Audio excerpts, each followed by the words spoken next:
Assalomu alaykum, madaniyat va san'at sohasi vakillari.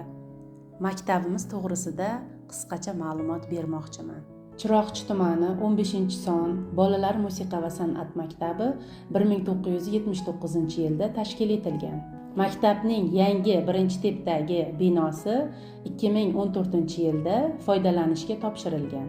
Muhtaram prezidentimizning musiqa va san'at sohasiga katta e'tiborlari uchun Chiroqchi tumani 15-sonli bolalar musiqa va san'at maktabi 2025-yilda joriy ta'mirlash ishlari bo'lib o'tdi.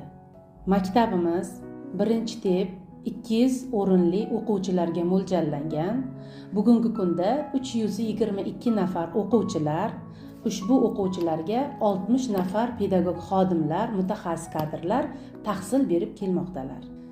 O'quvchilarimiz xalqaro, respublika ko'rik-tanlovlarida faxrli o'rinlarni olib, tumanimiz, viloyatimiz, respublikamizni musiqa va san'at sohasini rivojlanishiga o'z hissalarini qo'shib kelmoqda. Hurmatli madaniyat va san'at sohasi vakillari, yurtimizga kirib kelayotgan yangi yil bayrami bilan Chiroqchi tumani 15-son bolalar musiqa va san'at maktabi jamoasi nomidan barchangizni tabriklaymiz. Yangi kirib keladigan 2026-yil barchamizga omadli, baxtli, shijoatlarga, yutuqlarga boy yil kelsin. Tabriklaymiz.